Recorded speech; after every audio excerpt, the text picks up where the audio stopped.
Bismillahirrahmanirrahim. Assalamualaikum warahmatullahi wabarakatuh.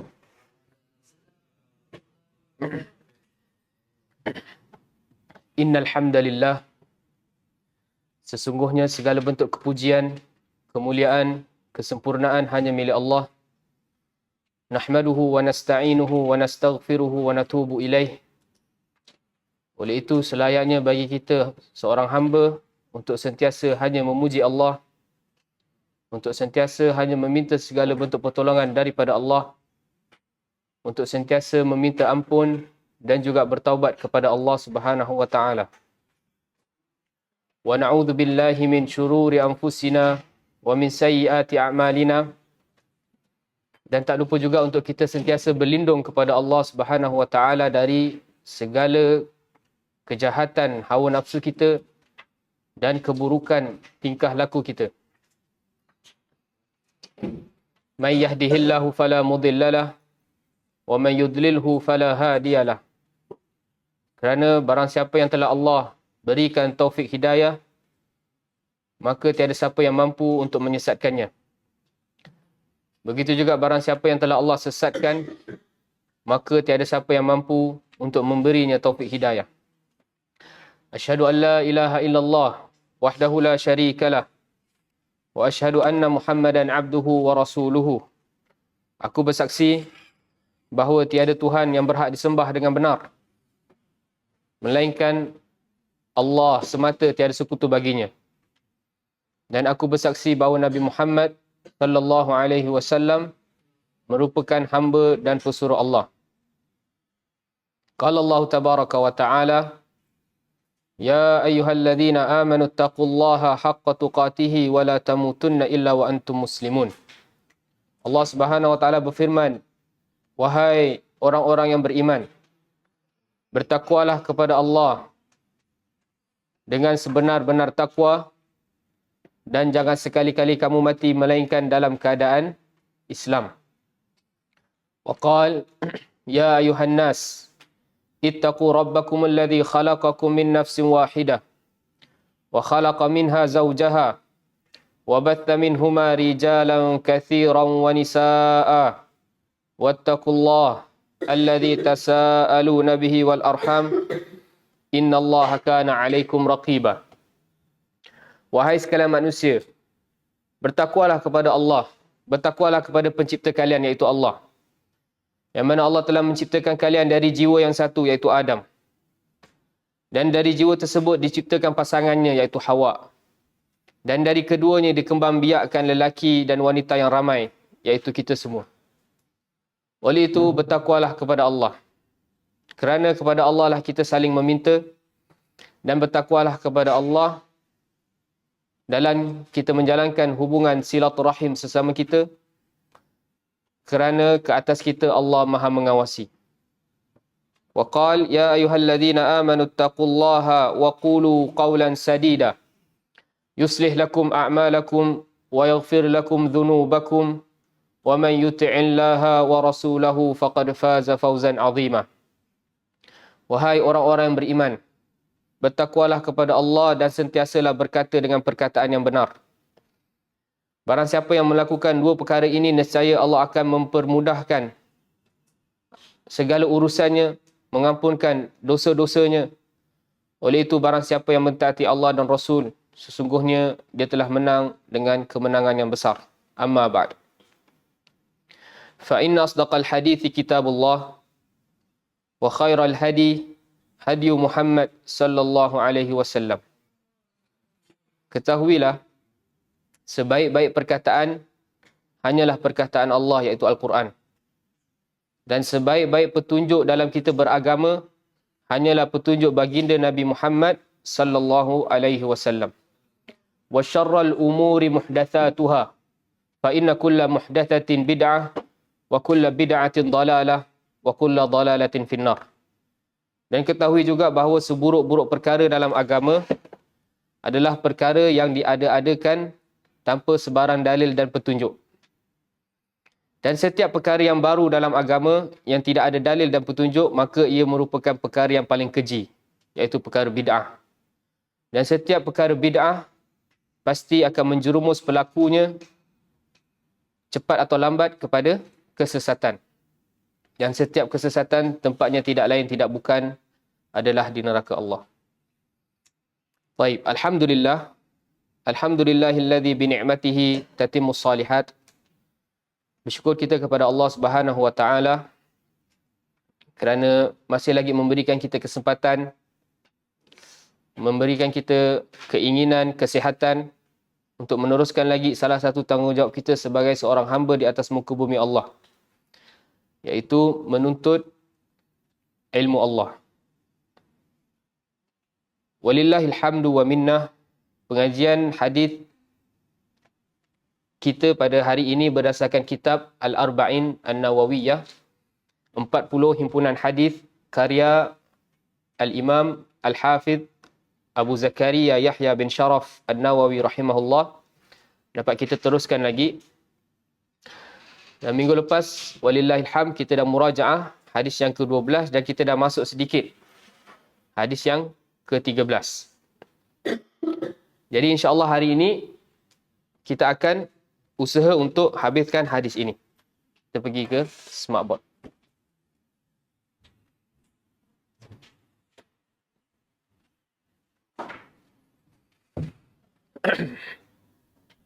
Okey. Hadis yang ke-13 ni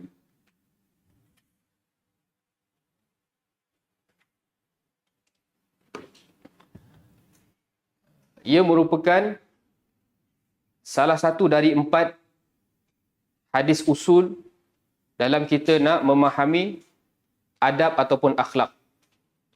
Okay. Hadis yang ke-13 ini merupakan salah satu daripada 4 hadis-hadis usul dalam kita nak memahami cara bermuamalah dengan orang lain ataupun adab dan akhlak. Apa hadis yang ketiga? Hadis yang 3 yang lain. Siapa ingat lagi? Para ulama menyimpulkan semua hadis untuk mengisahkan atau menceritakan tentang akhlak dan adab, ia akan kembali kepada 4 hadis usul. Salah satunya hadis yang ke-13. Okey, 3 lagi hadis yang lain tu siapa boleh sebutkan? Tak ada. Minggu lepas saya tak cakap Tawadda' akhi, fadal. Tawadda'. Ruh tawadda'. Hatta yadhhab anka nu'as. Ambil wuduk. Basuh muka.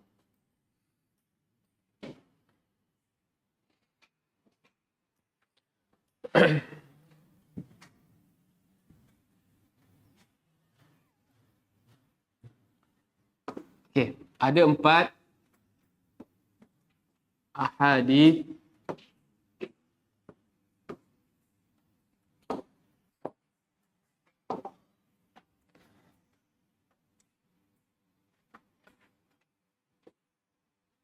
fil adab atau al-akhlaq.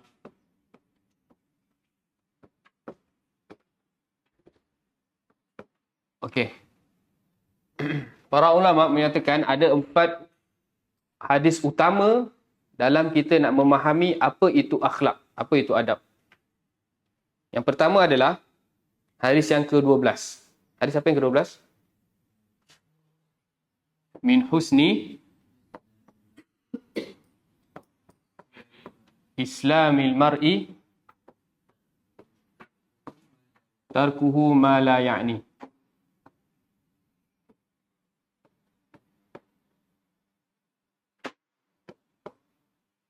Yang pertama. Yang kedua, hadis ini. La yu'minu ahadukum hatta yuhibba li akhihi ma yuhibbu li nafsihi. Dan yang ketiga, ini pertama, kedua, ketiga, man kana yu'minu billahi wal yaumil akhir falyaqul khairan aw liyasmut. Yang pertama, min husnil islamil mar'i tarkuhu ma la ya'ni. Kita dah bahas, alhamdulillah. Yang kedua hadis ini, La yu'minu ahadukum hatta yuhibba li akhihi ma yuhibbu li nafsihi. Dan yang ketiga, man kana yu'minu billahi wal yaumil akhir falyakul khairan aw liyasmut. Barang siapa yang beriman kepada Allah dan hari akhirat, maka wajib ke atasnya untuk hanya berkata perkataan yang baik. Jikalau tak mampu untuk dia berkata perkataan yang baik, wajib ke atasnya untuk diam. Yang terakhir, yang keempat adalah hadis la taghdab. Yang ketiga ni hadis, nanti kita akan bahas. Dia hadis sekarang 13, dia hadis yang ke-15 kalau tak salah nak. Semua hadis ni ada dalam buku Al-Arba'in An-Nawawiyah. Yang keempat, la taghdab. Riwayat lain, la taghdab walakal jannah. Okey. Okey, kenapa empat hadis ni ulama pilih sebagai usul dalam kita nak memahami akhlak ataupun adab kepada orang lain? Kenapa? Sebab dia mencakupi semua segala sudut. Husni Islamil mar'i ni sebenarnya dah mencakupi semua. Baik segi perbuatan maupun perkataan.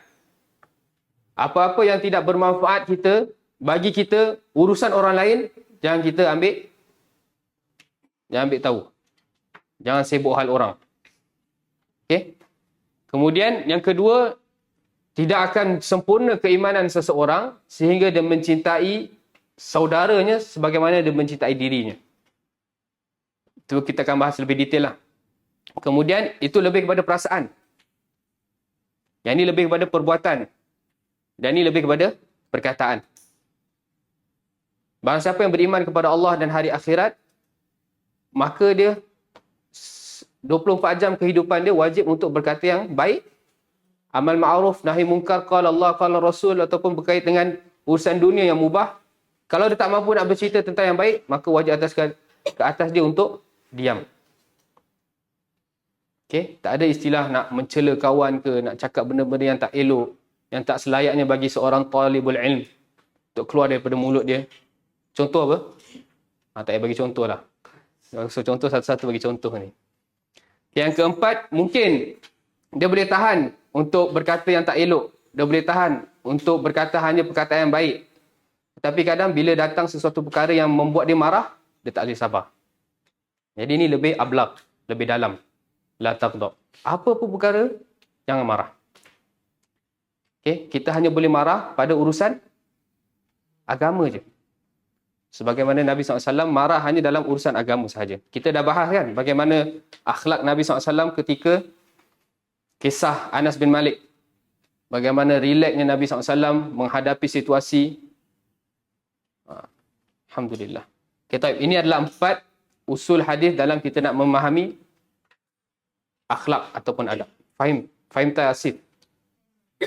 Baik, barakallahu fiik. Okey, jadi hari ini kita akan bahas salah satu 4 usul hadis. Yang mana ana dah tegaskan 1 sampai 9 itulah hak kita kepada Allah dan Rasul. 10, 11, 12 hak kita kepada diri kita sendiri. Dah masuk hadis ke-12 tu dia boleh pecah 2. Hak kita kepada diri kita dan hak kita kepada orang lain juga. Okay, hadis yang ke-13 ni adalah hak bagaimana kita nak menjalankan hak kita kepada orang lain. Okay, an Abi Hamzata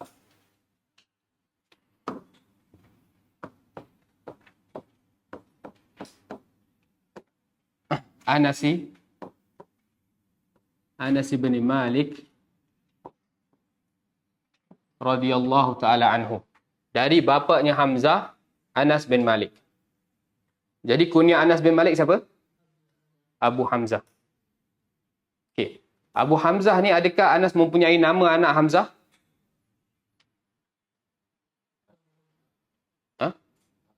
Ikhtilaful ulama. Ada yang mengatakan Anas mempunyai anak yang nama Hamzah. Ada pendapat juga Anas tidak mempunyai anak nama Hamzah. Tetapi kunyah ni diberi khusus daripada Nabi SAW kepada Anas. Okay, bila Anas lahir? 10 tahun sebelum hijrah. Jadi ketika Nabi SAW sampai dekat Madinah, berapa umur Anas? 10 tahun. Kan 10 tahun sebelum hijrah dia lahir. Jadi Nabi sampai Madinah, umur dia 10 tahun. Ketika itulah Ummu Sulaim berikan Anas kepada Nabi SAW untuk berkhidmat. Sebab tu digelar sebagai khadimu Rasulillah. Radhiyallahu ta'ala anhu, semoga Allah meredainya, khadimi Rasulillah. Pengkhidmat kepada Rasul sallallahu alaihi wasallam. Berapa lama dia berkhidmat kepada Nabi? 10 tahun. Barakallahu fiik. Okey. Anin Nabi sallallahu alaihi wasallam, daripada Nabi sallallahu alaihi wasallam.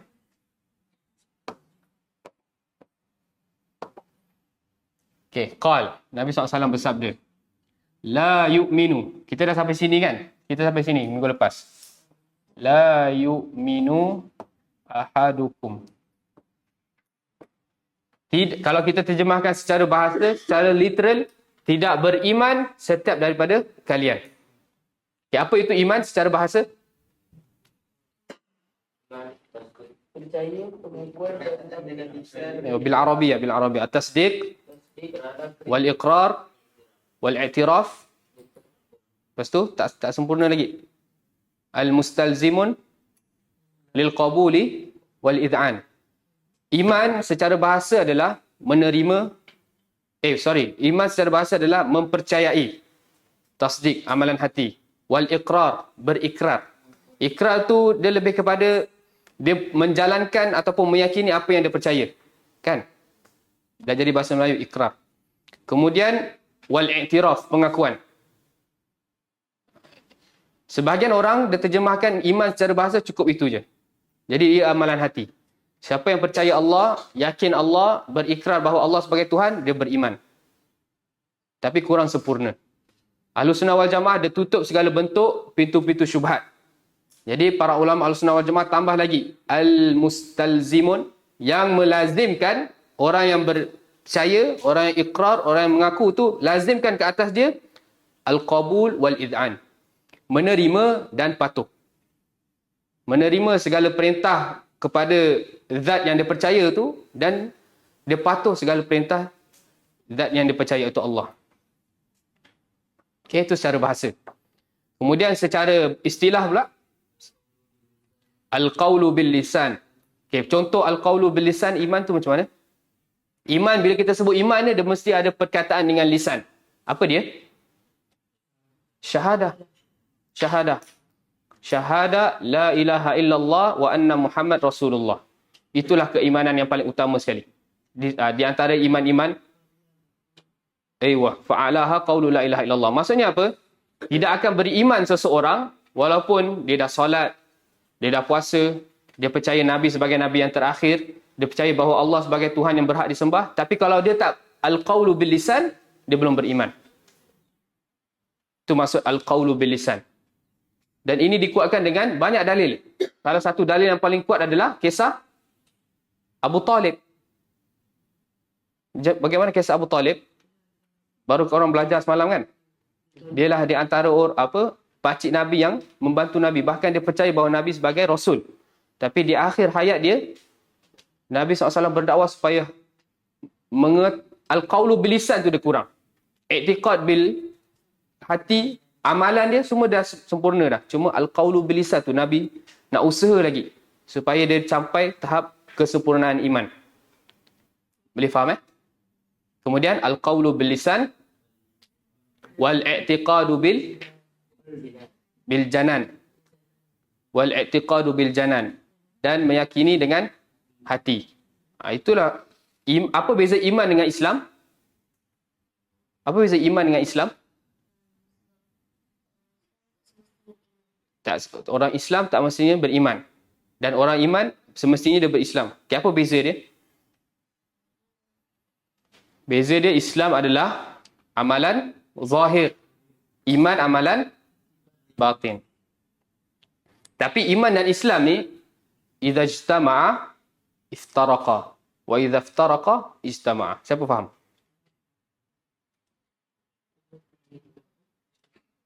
Iman dan Islam ni, apabila perkataan iman dan Islam ni ijtama'a, berkumpul di satu nas, maka makna dia iftaraqa, berbeza. Islam zahir, iman batin.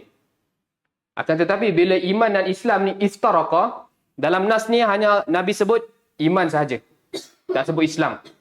Jadi makna iman adalah Islam dan Islam adalah iman. Fahim tu? Betul, fahim? Mafhum? Macam mana? Kalau nas ada sebut Islam dan iman bersamaan, maka yang Allah dan Rasul nak menerangkan kita, Islam adalah amalan zahir, iman adalah amalan batin, hati.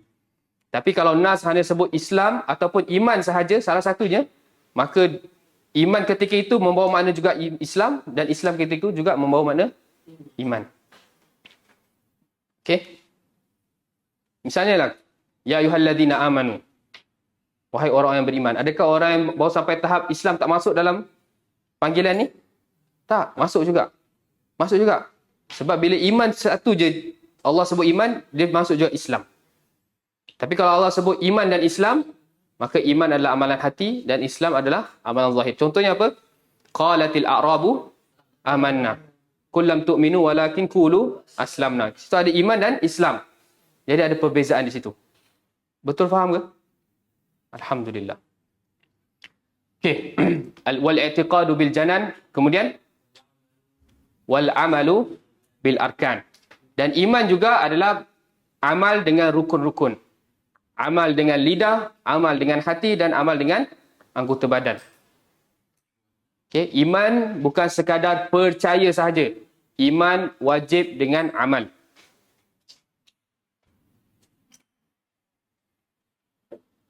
Saya bagi contoh, misalnya ada orang masuk Islam, dia bersyahadat, asyhadu an la ilaha illallah wa anna Muhammadar Rasulullah. Dia dah settle al-qaulu bil lisan. Wal i'tiqadu bil janan, itu urusan Allah. Okey? Tapi bagaimana kita nak nilai dia beriman tak beriman adalah al-amal. Kalau sepanjang hidup dia tak pernah solat, tak pernah keluarkan zakat, tak pernah pergi haji umrah, kehidupan dia sama macam dia sebelum masuk Islam, tak guna imannya. Boleh faham? Okey, kemudian tambah lagi satu point. Yazidu bit ta'ah wa yanqusu bil ma'siyah. Takrif dia satu lagi point tambah. Tadi kan al-iman al-qawlu bil lisan wal i'tiqadu bil janan wal amalu bil arkan. Lepas tu tambah lagi satu point. Yazidu bit ta'ah wa yanqusu bil ma'siyah.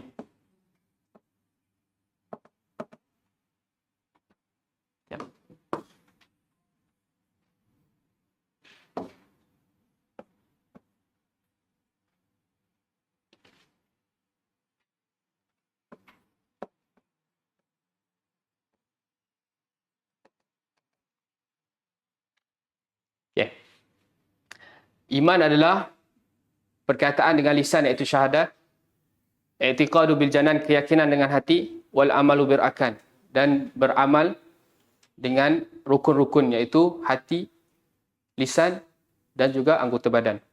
Hati seperti tawakal, mahabbah, raja, khauf. Lisan zikir, baca Quran. Amal pula solat, haji, umrah dan sebagainya. Itulah bentuk keimanan. Kemudian iman juga yazidu bit ta'ah. Iman akan bertambah dengan ketaatan. Iman kita boleh naik, boleh turun. Okey, Ahlus Sunnah wal Jamaah meyakini bahawa iman itu ada naik dan turun, ada pasang surut dia. Bagaimana kita nak meningkatkan iman kita? Dengan ketaatan. Fadhal. Dan iman juga akan berkurang dengan kita bermaksiat. Okay. Siapa ingat lagi, minggu lepas kita bahas salah satu poin penyebab kelompok-kelompok sesat dalam memahami iman adalah dia menganggap iman itu satu ketul. Tak mungkin naik, tak mungkin kurang. Once dia dah bermaksiat, hilanglah iman dia. Itu Khawarij. Murji'ah pula, bila dia dah beriman, dia yakin, dia percaya Allah, dia tak beramal ke, dia berzina ke, dia curi ke, dia apa, tetap iman dia seperti iman Abu Bakar dan Umar. Tapi kita Ahlus Sunnah wal Jamaah Adakah iman kita seperti iman Abu Bakar? Kala Allah. Tak mungkin. Sebab iman Abu Bakar adalah iman sahabat yang paling tinggi sekali. Okey, ada dalil. Iman naik dan turun. Ayat Quran. Jadi yang 3 poin ni kita dah bawakan hadis yang sahih kan? Al-iman bid'u wa sab'una syu'bah. Iman itu ada 71 hingga 79 cabang. Ada naik dan turun, dia ada peringkat-peringkat dia. Fa'alaha, yang paling tinggi keimanan adalah qaulul la ilaha illallah. Qaulul bilisan. Fa'adnaha, yang paling rendah sekali, imatatul adha anit tariq, menjauhkan gangguan di jalan. Apa itu? Ni, al-amalu bil arkan. Iman. Nabi sebut itu iman. Kemudian wal haya'u syu'batun minal iman. Dan perasaan malu melakukan maksiat di hadapan Allah adalah salah satu cabang dari keimanan. Apa itu? Hati. Kemudian bertambah dengan ketaatan dan berkurang dengan maksiat. Ada dalil? Suratul Anfal ayat nombor 2. Baca As'ad. Ha? Macam mana ayat dia? Aywa, innamal mu'asim. A'udzubillahi minasyaitonir rajim.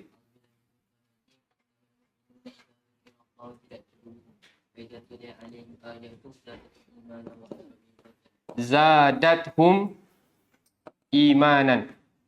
Suratul Anfal ayat 2 Sah?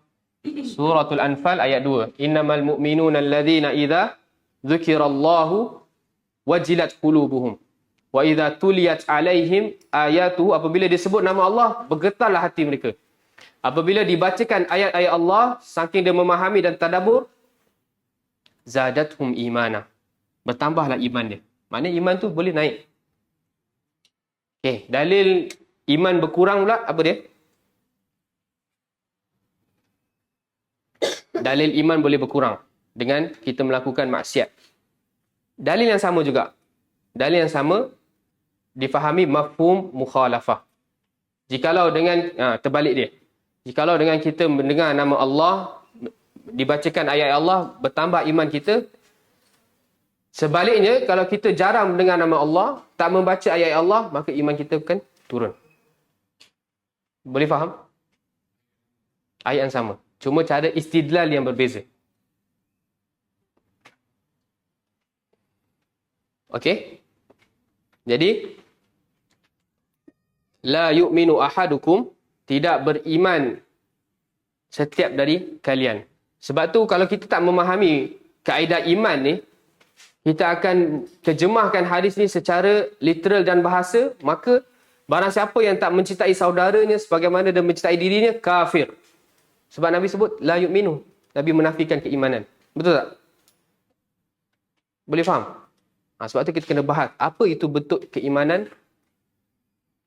yang difahami oleh Ahlussunnah wal Jamaah. Jadi, terjemahan yang sempurna atau terjemahan yang betul adalah tidak sempurna keimanan seseorang daripada kalian. Tidak sempurna keimanan daripada setiap daripada kalian. Terjemahan dia. Kita tak boleh terjemahan tidak beriman setiap daripada kalian. Tak boleh. Itu kita menafikan terus iman. Okay, persoalan dia, banyak tak hadis yang Nabi sebut tentang menafikan iman? Contohnya Nabi sebut la yazni zani wa huwa macam mana hadis dia? Tidak beriman seseorang ketika dia berzina. Seseorang tu tidak beriman ketika dia berzina.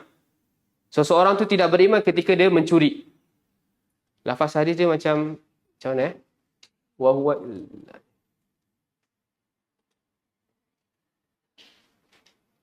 hina yazni wa huwa mu'min. Lebih kurang macam itulah qal. Ketika dia berzina, seseorang muslim ni, Islam ni, ketika dia berzina, sebenarnya Nabi sebut dia tak beriman. Hadis sahih. Lepas tu ada juga Nabi sebut la imana lima la amanatalah. Tidak beriman barang siapa yang tidak melakukan amanah. Jadi bagaimana kita nak menetapkan Lepas tu Nabi pun sebut, la yu'minu ahadukum hatta akuna ahabba ilaihi min walidihi wa waladihi wan nasi ajma'in. Tidak beriman setiap daripada kalian sehingga aku menjadi orang yang paling aku cinta. Adakah ketika Nabi sebut ni, ia tidak sempurna iman ataupun tidak beriman secara total? Okay, maknanya kalau dia tak cinta Nabi, baru tak sempurna iman. Ke dia kafir terus? Dia cakap, aku lebih sayang suami aku. Suami aku lebih sempurna daripada Nabi. Nabi ni poligami. Tu kufur ke tak kufur? Kata tadi tak sempurna. Kalau tak sempurna, belum kufur lagi. Iman dia rendah je. Jadi ada kaedah dia. Ada kaedah dia. Okay, sebelum kita mempelajari kaedah penafian iman dalam nas, kita bahas dulu maratibul iman.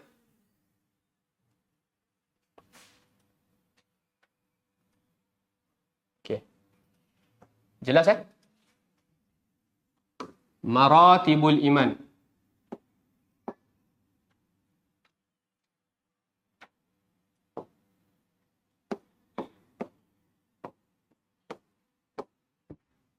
Kedudukan iman. Sebagaimana kita sebut, iman ada naik dan turun. Penjelasan dia bagaimana? Dia ada kedudukan dia. Okay, yang pertama sekali, aslul iman. Aslul iman ni adalah iman yang paling asal dia. Faham tak? Aslul iman ni adalah iman yang asal. Kalau asal iman ni hilang, tak beriman, kufur. Boleh faham Aslul iman. Dia kalau terjemah bahasa Melayu macam mana? Pondas, kalau Indonesia, pondasi keimanan.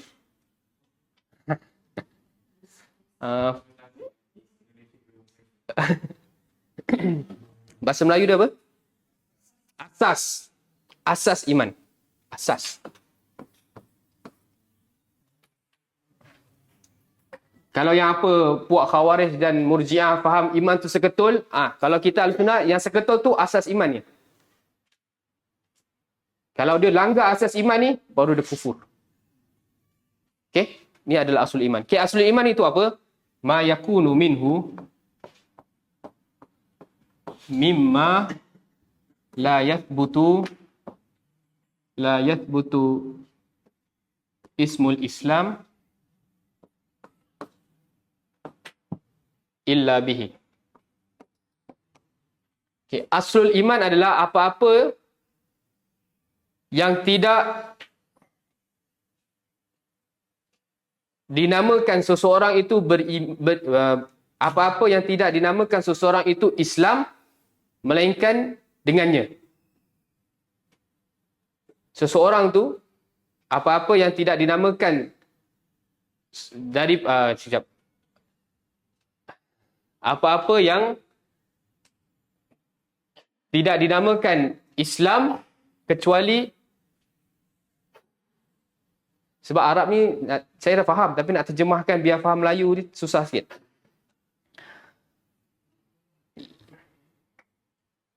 La yathbutu ni sabat ni apa sebut? Tetap. Penetapan. Maksudnya apa-apa yang kalau nama Islam tak tetap, maka itulah asul iman. Misalnya macam rukun iman.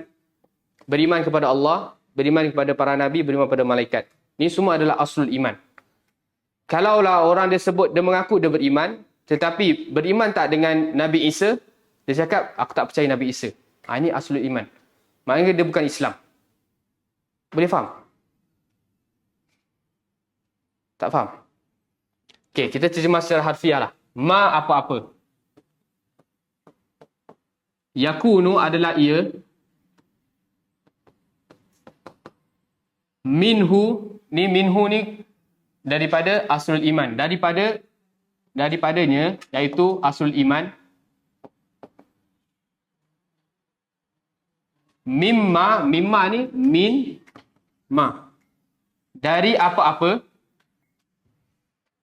Okay, apa-apa yang adalah ia daripada asul iman ni, dari apa-apa yang la yathbut, tidak tetap. Tidak kukuh lah. Sabat, kukuh. La yathbut, tidak kukuh ismul Islam, penjenamaan Islam bagi orang tu, illa bihi, kecuali dengannya. Kecuali dengannya. Ini yang kedua ni kembali kepada ismul Islam. Kita Muslim, kita kena ada syarat. Okey. Sebagaimana kita tegaskan tadi, iman ada naik dan turun. Iman yang paling bawah sekali adalah aslul iman. Okay. Orang yang beriman, dia akan settle rukun iman dia lah. Dia percaya Allah, dia percaya hari akhirat, semua percaya. Tetapi kehidupan dia 24 jam bergelumang dengan maksiat. Okay. Solat dia buat, tapi solat terlambat. Solat tak khusyuk. Puasa kadang tinggal. Jadi orang ni hanya tinggal dekat hati dia adalah aslul iman dia. Boleh faham? Dia tak buat apa yang Allah perintah dan dia langgar apa yang Allah larang. Tapi keimanan dia tu tentang Allah sebagai Tuhan, Nabi sebagai Nabi, semua ada. Aslul iman tu ada. Lebih kurang lah. Tapi nanti anda sebut lagi orang pening lagi. Okey, boleh faham ke? Abu Talib, ta'arif iman dia dah out. Al-qawlu bisa tu dah tak ada. Okey. Saya bagi contoh lah. Tapi jangan kita menganggap diri kita ni lebih baik daripada masyarakat kat luar. Masyarakat kita zaman sekarang ni, kalau kita tengok, seakan-akan kehidupan mereka tu hanya kita anggap dia orang ada asul iman je. Betul tak? Kalau solat tu ada khilaf lah. Ana lebih pendapat kalau dia orang dah tinggalkan solat, sengaja tak sengaja, kafir, hilang asul iman dia. Tapi kalau ada pendapat yang hanya kalau dia dia yakin bahawa solat tu wajib, cuma dia tinggalkan kerana malas, dia masih beriman lah. Okay. Kadang ada orang pun solat pun tak, betul tak? Hidup dengan berzina, minum arak. Tapi bila kita tanya, beriman tak? Beriman. Siapa Tuhan? Allah. Siapa Nabi? Nabi Muhammad. Tapi kenapa? Itulah hati aku nafsu. Dia ada hanya asul iman. Adakah dia kekal di neraka? Tak. Orang ada asul iman tidak akan kekal di neraka. Sebab dia ada la ilaha illallah. Okey? Boleh faham? Hilanglah la ilaha illallah dia. Jadi asul iman ni, first sekali rukun iman. Kalau rukun iman dia problem, kemungkinan asul iman dia boleh hilang. Yang kedua, lawan daripada kata iman, syirik. Kalau dia syirik, itu dah tak ada bezanya lah dengan orang kafir, dengan orang musyrik. Asul iman dia dah hilang. Okey? Maknanya asul iman adalah iman yang paling bawah sekali. Pernah dengar hadis nanti kelak dekat akhirat nanti, seseorang hamba datang kepada Allah dengan dosa segunung. Ada riwayat sampai langit dan bumi. Dosa dia. Bila ditimbangkan di mizan tu, timbangan mizan tu, dosa dia tu dah penuh dah. Hasanat dia tu dah tak ada dah. Tetapi dalam hadis tu, orang tersebut didatangkan dengan satu bitaqah. Sebab tu hadis tu nama hadis bitaqah. Bitaqah ni apa? Kad. Wallahu alam secara hakiki dia macam mana, tapi lafaz hadis tu bitaqah. Apa isi dalam bitaqah tu? La ilaha illallah. Maknanya dia masih ada asul iman. Bila bitaqah tu ditaruh di satu timbangan yang satu lagi, berterbangan dosa-dosa dia tu. Akhirnya Allah maafkan dia dan dia masuk dalam syurga. Masuk, wallahu alam. Tapi hadis tu dia cakap dakhalal jannah lah, dia masuk syurga. Maksudnya masuk tanpa masuk neraka. Boleh faham? Okay, jadi Ahlussunnah wal Jamaah, first sekali bila orang beriman tak cukup dengan percaya, dia kena ada amalan. Jadi dalam hadis-hadis yang berbentuk macam orang bermaksiat patut Allah ampunkan masuk syurga, kadang hadis-hadis inilah yang dibawa oleh golongan-golongan murji'ah untuk menafikan amal dalam keimanan. Kau cukup percaya je kau akan masuk syurga. Tak sempurna. Boleh faham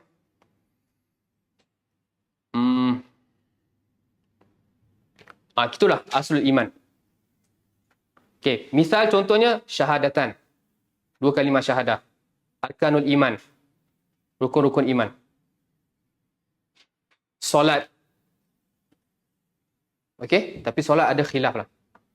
Tapi untuk kita tengok dengan keadaan masyarakat kita sekarang, lebih baik kita ambil pandangan yang kalau tinggal solat, sengaja tak sengaja, kafir. Untuk biar diorang takut. Kalau kita cakap dosa besar, lagi diorang tak solat. Okey, yang kedua, atas dia sikit lagi adalah kita dah ada aslul iman. Kemudian apabila kita menjalankan apa yang wajib, meninggalkan apa yang Allah larang, maka kita akan ada kamalul imanul wajib.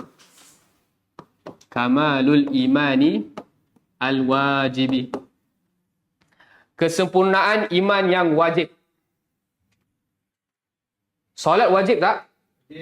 Kita buat. Maka kita ada kesempurnaan iman yang wajib. Mencintai saudara kita sebagaimana kita mencintai diri kita dalam urusan agama, wajib tak? Kalau kita buat, kita ada kamalul imanul wajib. Jadi kesempurnaan, jadi asul iman, dia ada asal iman. Dia percaya Allah, tiada Tuhan yang berhak disembah melainkan Allah, Nabi Muhammad sebagai utusan Allah. Dia solat, tetapi yang lain semua dia tinggalkan. Allah suruhkan zakat, dia tak nak keluarkan zakat. Allah suruh puasa, tak nak puasa. Tapi dia masih ada asul iman. Selama dia tak syirik. Kan? Inna Allah la yaghfiru an yushraka bihi wa yaghfiru ma duna dzalika liman yasha. Sesungguhnya Allah tidak akan ampunkan dosa selain daripada syirik. Dan Allah akan ampunkan dosa selainnya bagi siapa yang kehendaki.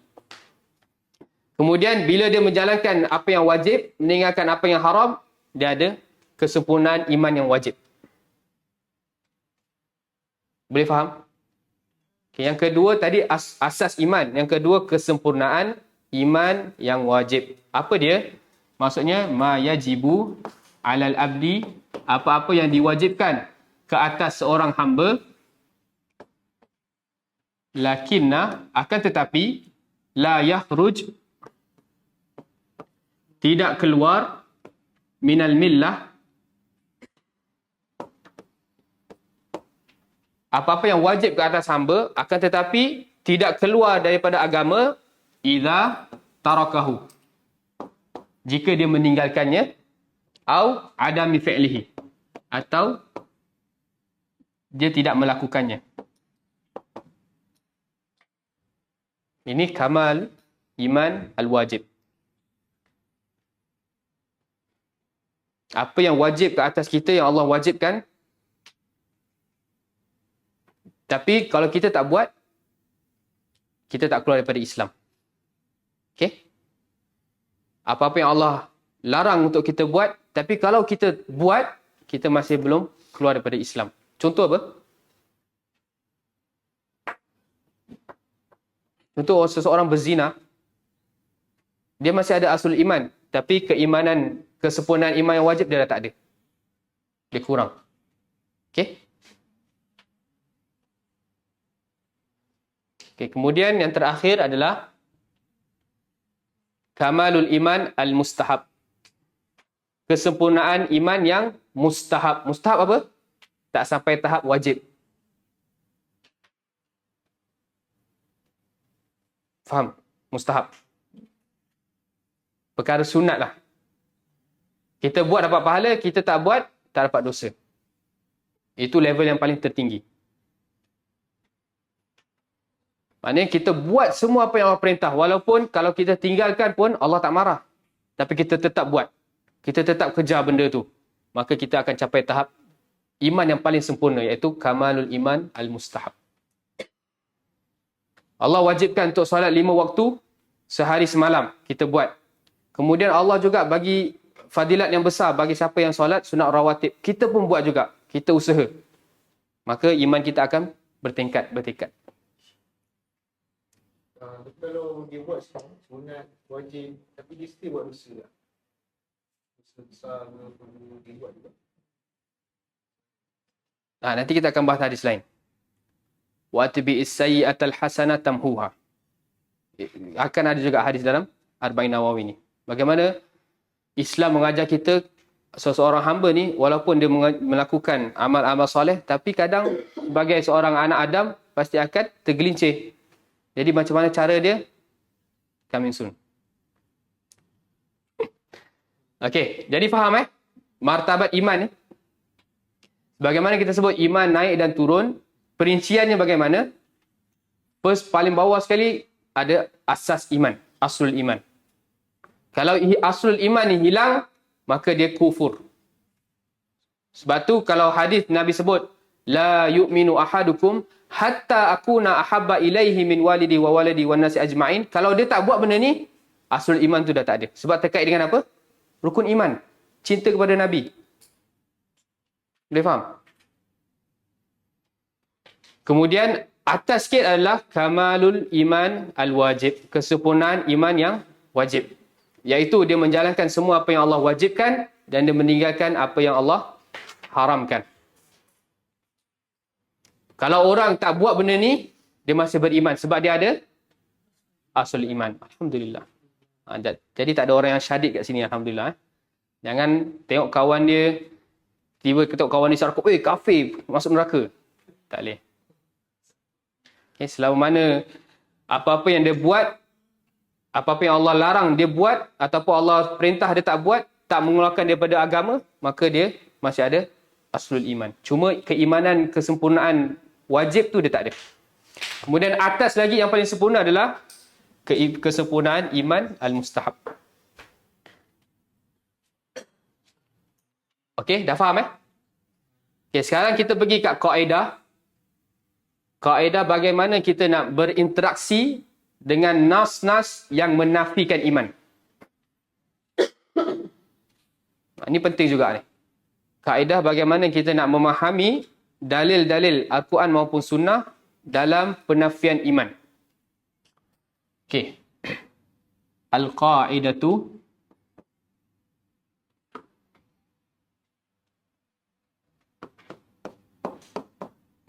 fi nafyil imani fi nusus.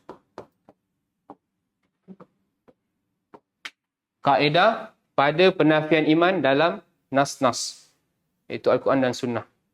Asif faham? Alhamdulillah. Okey, yang pertama, kullu nafyil imani an fi'lil kabirah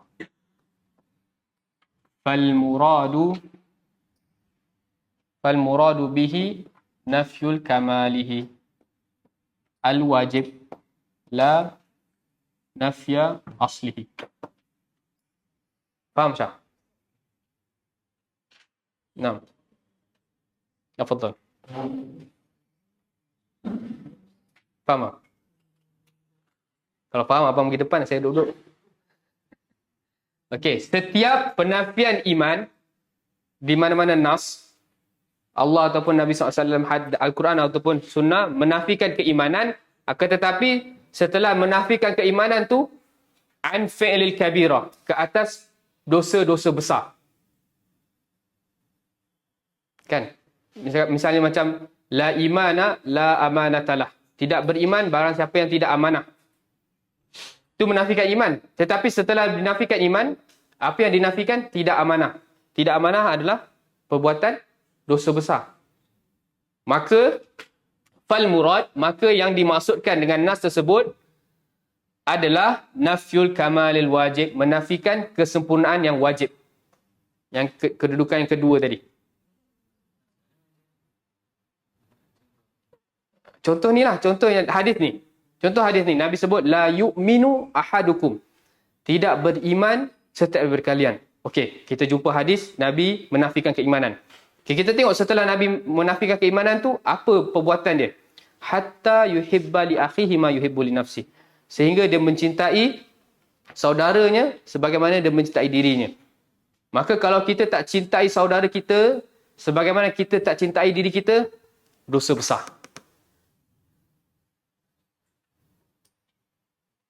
Boleh faham?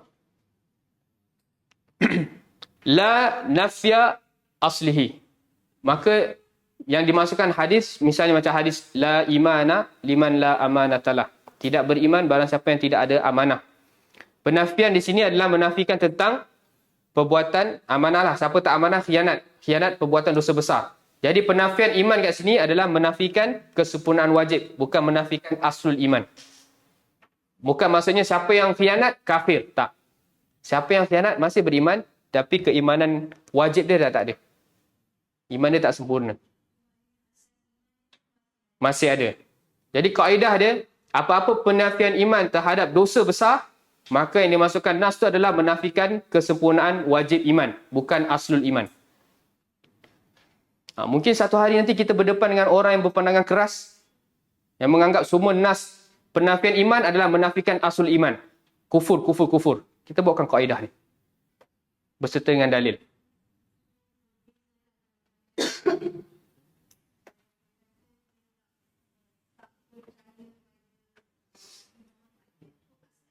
Itu aslul iman. Bila menafikan sesuatu yang berkait dengan aslul iman, maknanya aslul iman lah. Tapi bila sesuatu perkara yang tak sampai aslul iman, hanya dosa-dosa besar seperti berzina, membunuh, mencuri, maka itu bukan menafikan asal iman dia. Dia belum kufur. Cuma keimanan wajib dia tu dah tak ada. Menafikan yang wajib saja. Ya. Jadi nas tu hanya menafikan kamalul iman al-wajib. Kesempurnaan iman yang wajib. Tadi kita dah bahas kesempurnaan iman yang wajib adalah melakukan apa yang Allah perintah dan meninggalkan apa yang Allah larang. Jika kita buat ni, kita capai tahap keimanan yang sempurna, keimanan yang wajib. Faham Asif? Takif?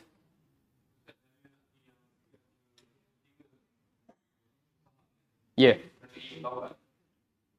Semestinya. Ya.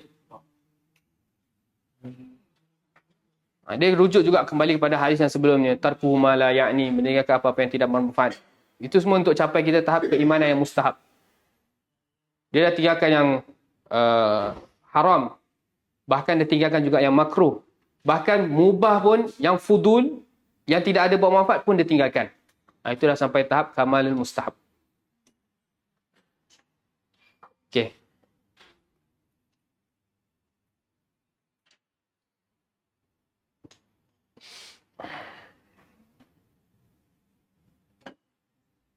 Okay, boleh faham Okay, jadi la yu'minu ahadukum, bagaimana kita terjemahkan?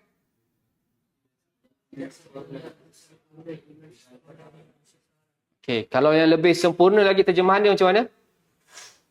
Tidak sempurna keimanan wajib. Keimanan wajib, kamalul iman wajib. Maknanya, kalau kita terjemahkan tidak sempurna keimanan yang wajib, maknanya perbuatan ni wajib ke sunat? Mencintai saudara sebagaimana mencintai diri kita? Wajib. Bila kita tak buat, dosa ke? Tak ada apa-apa? Amsyar dah cerita sakit sebagaimana Amsyar cerita diri sendiri tak? Betul? Amsyar bangun pukul apa hari ni?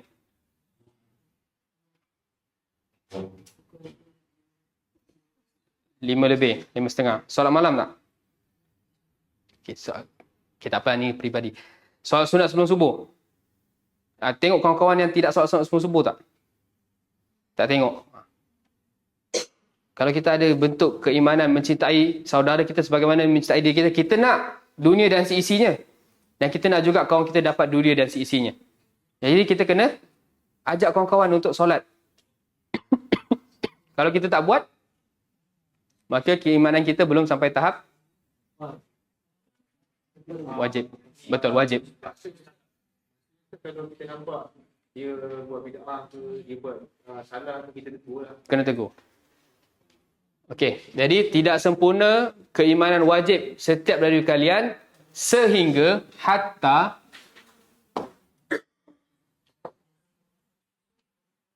Allah syabab intabihu. Okey, hatta sehingga. Okey, hatta di sini adalah lil ghayah. Ai ila anna. Hatta ni, perkataan hatta ni adalah untuk capai tujuan. Yang bermaksud sehingga. Sebab hatta dalam bahasa Arab ni ada beberapa makna, ada beberapa maksud. Ada hatta yang bermaksud kai. Ada hatta yang bermaksud wa. Kai apa? Supaya. Wa dan. Jadi hatta di sini adalah ilaan. Sehingga sampai tujuan, lil ghayah. Beza tak kalau anak cakap saya belajar sehingga saya berjaya dengan saya belajar supaya saya berjaya? Apa beza dia, Asif? Kalau supaya kalau dia tak berjaya, dia belajar lagi tak? Tak belajar. Tapi kalau sehingga dia tak berjaya, dia belajar lagi sampai dia berjaya. Sampai dia capai ghayah dia berjaya, baru dia akan berhenti belajar. Tapi kalau supaya, tak semestinya. Boleh faham? Jadi hatta di sini adalah hatta lil ghayah. Jadi kalau kita nak capai tahap ya Allah syabab. Amsya wa taqif. Kalau kita nak capai tahap tujuan kita keimanan yang wajib, kita kena buat benda ni. Boleh faham? Hatta yuhibba li akhihi. Sehingga dia mencintai. Okay, apa yang dimaksudkan dengan mencintai ni? Apa yang dimaksudkan dengan Udes cakap dengan Ibrahim? Aku uhibbuka fillah. Kan? Dah cakap belum? Betul ke? Lepas tu Ibrahim jawab apa? Nampak saya belum cakap lagi. Ibrahim tak jawab dah. Okay, Ibrahim jawab Ibrahim. Ahabbakallah alladhi ahbabtani lah. Okay, Udes dah cakap kan? Uhibbuka fillah. Cuba cakap Melayu dia. Aku cinta kau kerana Allah. Okay, apa maksud aku cinta kau kerana Allah? Cinta tu maksud dia apa? Aywasah. Cinta adalah iradatul khair. Kita menginginkan kebaikan bagi orang yang kita cinta. Dalam apa-apa urusan. Urusan agama, apatah lagi urusan akhirat. Urusan agama, apalagi urusan dunia, apatah lagi urusan akhirat. Terbalik. Maaf. Okay, jadi cinta adalah iradatul khair.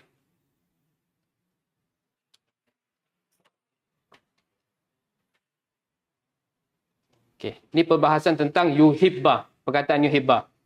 Yuhibba di sini adalah fi'lu mudhari'. Masdar dia adalah mahabbah. Okay, bila kita sebut cinta, maksudnya apa? Iradatul khair wal manfa'ah. Iradatul khairi wal manfa'ati fi umurid dunya wal akhirah.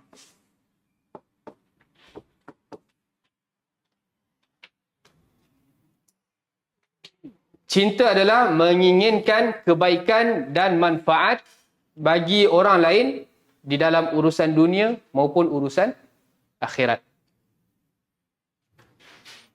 Okey, jadi kat sini hadis Nabi sebut la yu'minu ahadukum hatta yuhibba li akhihi ma yuhibbu li nafsi. Tidak sempurna keimanan wajib setiap daripada kalian sehingga dia mencintai saudara dia. Maknanya dia kena menginginkan kebaikan, menginginkan manfaat bagi saudara dia, baik urusan agama ataupun dunia, sebagaimana dia menginginkan kebaikan dan manfaat bagi dirinya.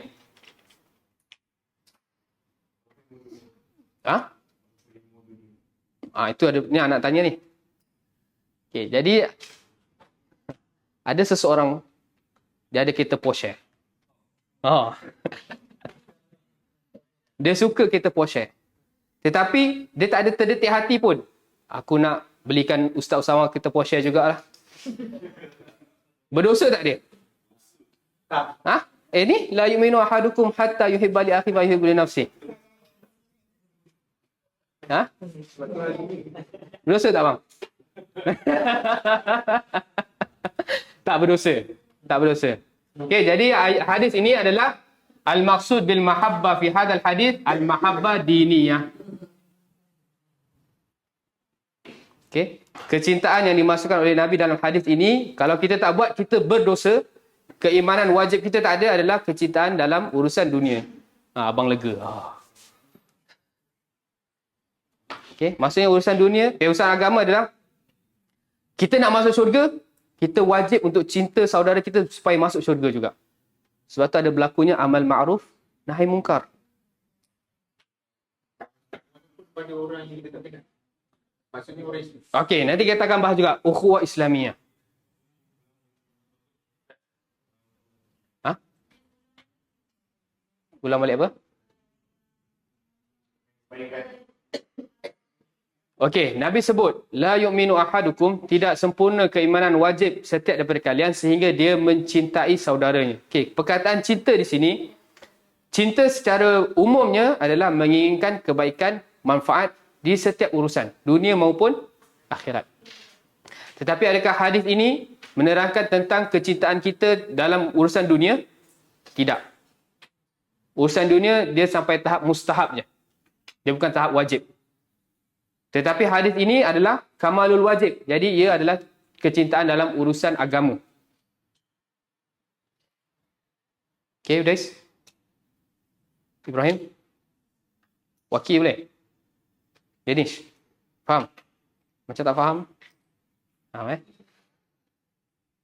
Okay, jadi maksudnya seseorang tidak akan sempurna keimanan wajib dia. Dalam arti kata kalau tak buat, dia berdosa sebab wajib. Sehingga dia mencintai saudaranya sebagaimana dia mencintai diri dia dalam urusan agama. Okey. Nak sambung lagi ke nak cukup? Cukup Aywa, mustahab. Nanti kita akan belajar juga dalam urusan dunia ni dinamakan sebagai ithar. Ithar. Wa yu'thiruna ala anfusihim walau kana bihim khassasah. Apa maksud ithar? Pengorbanan diri. Lebih cinta kepada orang lain lebih daripada dia cinta diri dia. Itulah kaum Ansar dalam ayat itu kan. Dia berkorban untuk kaum Muhajirin walaupun sebenarnya diri dia khassasah, susah. Itu kita akan bahas lagi. Dia dalam perbahasan ini juga. InsyaAllah minggu depan. Itu masuk dalam mustahab. Bukan wajib. Semestinya. Bila mustahab, dia akan dapat pahala lebih lah. Dan keimanannya semestinya lebih tinggi. Betul. Mustahab tu sunat. Mustahab adalah sunat. Okey, faham ke setakat perbahasan kita sampai yuhibbah? Belum masuk li akhihi lagi ni. Li akhihi ni pun ada perbahasan yang sangat luas. Kenapa Nabi gelar orang beriman yang sebenarnya bukan adik-beradik tapi Nabi sebut adik ataupun abang, akhi. Itu ada perbahasan dia. Ukhuwah al-Islamiyah. Okay. Tak ada apa-apa pertanyaan Jadi insyaAllah minggu depan kita akan habiskan hadis ini. Jadi sebenarnya hadis ini sangat sangat penting untuk kita dalami dan terus kita amalkan dalam seharian kita. Okay, sehingga kita capai tahap kamal iman al-mustahab. Begitulah keimanan para sahabat. Taib. Kita tutup majlis kita dengan tasbih kafarah. Subhanakallahumma wa bihamdik. Asyhadu an la ilaha illa anta astaghfiruka wa atubu ilaik. Assalamualaikum warahmatullahi wabarakatuh. كتاب الله ترق جنانه وتنى العظيم